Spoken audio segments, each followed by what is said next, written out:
વડોદરા શહેરમાં one nation one ચલણનો આજથી પ્રારંભ થયો।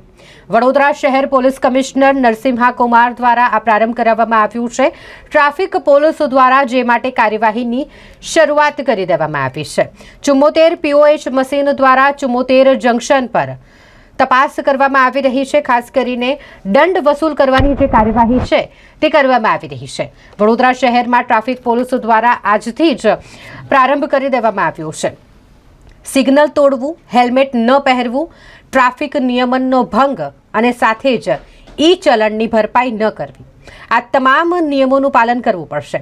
ઈ-ચલણ જો ઓનલાઈન ન ભર્યું હોય તેવા લોકોએ સ્થળ પર જ ઈ-ચલણ ભરે તે માટેની વ્યવસ્થા કરવામાં આવી છે। POSની મદદથી તેઓ ઈ-ચલણ ભરી શકશે। વડોદરા શહેરમાં માર્ગ સુરક્ષા માટે વડોદરા શહેર ટ્રાફિક પોલીસ દ્વારા ટ્રાફિક મેનેજમેન્ટ અને એન્ફોર્સમેન્ટ સંબંધિત કામગીરી કરવામાં આવી રહી છે।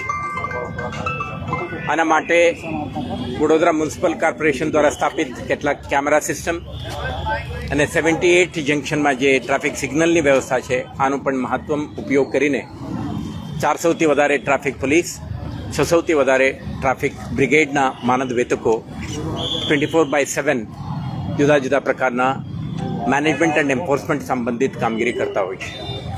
તમે જાણો છો કે કેટલાક સમયથી પોલીસ હેન્ડહેલ્ડ ચલન બુક પહેલાં પકડીને ઇસ્યુ કરતા હતા, લોકોને રોકીને ચલાન ઇસ્યુ કરતા હતા। આ પ્રક્રિયા વર્ષ ઉપર થઈ ગયું। આ સિસ્ટમ કમ્પ્લીટલી આપણે બંધ કરી છે।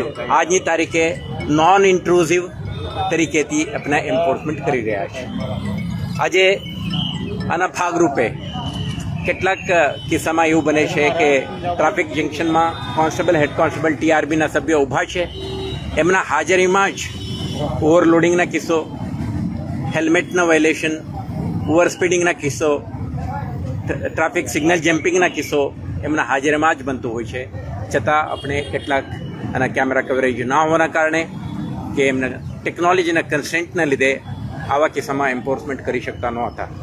આજે આપણે એક વાયોલેશન ઓન કેમેરા VOC એક NIAC દિલ્હી દ્વારા વિકસિત આ એપનો ઉપયોગ કરીને આવા કિસ્સામાં police on the spot violet કરનાર સામે ઈ ચલાન જનરેટ કરી શકે એવા વ્યવસ્થા આજથી આપણે શરૂ કરી રહ્યા છીએ।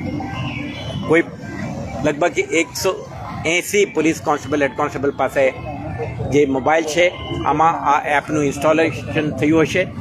જ્યારે પણ એમના હાજરીમાં ઓવરલોડિંગ, ઓવર સ્પીડિંગ કે signal jumping, helmet violation, seat belt violation કે અન્ય પ્રકારના વાયોલેશન ધ્યાન ઉપર આવે તો કોન્સ્ટેબલ તમે ડેમોન્સ્ટ્રેશનમાં જોઈ શકશો ઓન ધી સ્પોટ આના ફોટોગ્રાફ લઈ શકે। ફોટોગ્રાફમાં ડેટ એન્ડ ટાઈમ સ્ટેમ્પ, કયો લોકેશનમાં થયું છે, લોન્જિટ્યૂડ, લેટિટ્યૂડ સાથેના વિગતો કમાન્ડ એન્ડ કંટ્રોલ સેન્ટર સાથે ઇન્ટિગ્રેટ કરીને ત્યાં મોકલવામાં આવે છે અને ક્ષણભરમાં સંબંધિત વાયોલેટરના એડ્રેસ ઉપર, એમના મોબાઈલ ફોન ઉપર આના ઈ ચલાન પણ આપણે જારી કરી શકીશું। આમાંથી હું માનું છું કે એક રોડ સેફટી સંબંધિત આપણા જે એન્ફોર્સમેન્ટ સંબંધિત કામગીરી છે વધુ સદ્રઢ બનશે। આપણા ટ્રાફિક જંકશન ઉપર હાજર કોન્સ્ટેબલો તમે જોઈ શકશો આ બોડી ઓન કેમેરા પણ પહેરે છે। આપણા પ્રયાસ છે આ સમગ્ર કાર્યવાહી એક પારદર્શક ટેકનોલોજીના માધ્યમથી કરવામાં આવે જેથી કરીને નાગરિકોને ઇન્ટરવેન્શનથી જે અસુવિધા થતી હતી આ પણ ના થાય, સાથે સાથે વાયોલેટરને એમના રિમાઇન્ડ કરીએ કે તમે વાયોલેશન કરશો તો તમને ચલાન આવશે। બીજું એક આપણે અત્યારે એક નવા ઇનિશિયેટિવ આપણે આજે શુભારંભ કરી રહ્યા છીએ। આ એક હેન્ડહેલ્ડ ડિવાઇસનું આજની તારીખે સમગ્ર રાજ્યમાં, સમગ્ર દેશમાં વન ચલાન, વન નેશન વન ચલાન અત્યારે કાર્યરત છે। આના માધ્યમથી સમગ્ર દેશમાં એક જ પ્રકારના ચલન એક ઇન્ટિગ્રેટેડ ડેટાબેઝના માધ્યમથી આપણે ઇસ્યુ કરીએ છીએ જેથી કરીને પોલીસ, RTO અને અન્ય વિભાગો સંકલિત પ્રયાસથી વાયોલેટર સુધી આપણે પહોંચી શકે। એક પણ વાયોલેટર વાયોલેશન કર્યા પછી બચી ન શકે તે માટે આપણા એક ઇન્ટિગ્રેટેડ સિસ્ટમ બેસાડી છે। આમાં પોલીસ છે, RTO છે અને કોર્ટ પણ છે। આ માધ્યમથી આપણે વર્ચ્યુઅલ કોર્ટના માધ્યમથી પણ આપણે આના નિકાલ કરવાનો પ્રયાસ કરીએ છીએ। આજે જે હેન્ડહેલ્ડ ડિવાઇસ તમે ડેમોન્સ્ટ્રેશનમાં જોઈ શકશો, કેટલાક નાગરિકો જેમને ચલાન મળે છે એમને બે ઓપ્શન છે. એક ઓનલાઈન પેમેન્ટ કરવા માટેનું. ઓનલાઈન પેમેન્ટ કરવા માટે ક્રેડિટ કાર્ડ ચલાન સામે પેમેન્ટ કરી શકશે. આના માટે echallan.parivahan.gov.nic જે પોર્ટલ ઉપર જઈને ચલાન નંબરના આધારે પેમેન્ટ કરી શકે છે. બીજો ઓપ્શન છે, કેટલાક નાગરિકોના પાસે કાર્ડ નથી, ઓનલાઈન ટ્રાન્ઝેક્શન કરવા માંગતા નથી, એવા કિસ્સામાં ઓવર ધી કાઉન્ટર પેમેન્ટ માટે તમે સીપી ઓફિસમાં કે એસીપી ઓફિસમાં જઈને પણ કેશ પેમેન્ટ પણ કરી શકે છે. અત્યારે આ ડિવાઇસ આપણે 75 જંકશનમાં આ હેન્ડ હેલ્ડ ડિવાઇસ સાથે એએસઆઈ હેડ કોન્સ્ટેબલને આપણે તૈનાત કરવાના છીએ. આના માધ્યમથી કોઈ પણ વાહન ચાલક એમના વાહન સામે કોઈ પડતર ઈ ચલાન હોય તો આના પેમેન્ટ ત્યાં પોઈન્ટ ઉપર હાજર હેડ કોન્સ્ટેબલ કે એએસઆઈ કે કોન્સ્ટેબલના હાજરીમાં પેમેન્ટ કરી શકે છે. આ માટે આ ડિવાઇસ આપો. ડિવાઇસમાં જ સુવિધા છે. આમાં કાર્ડ સ્વાઇપ કરી શકીએ, અમને debit card credit card insert કરીને ઓન ધી સ્પોટ પેમેન્ટ કરી શકે.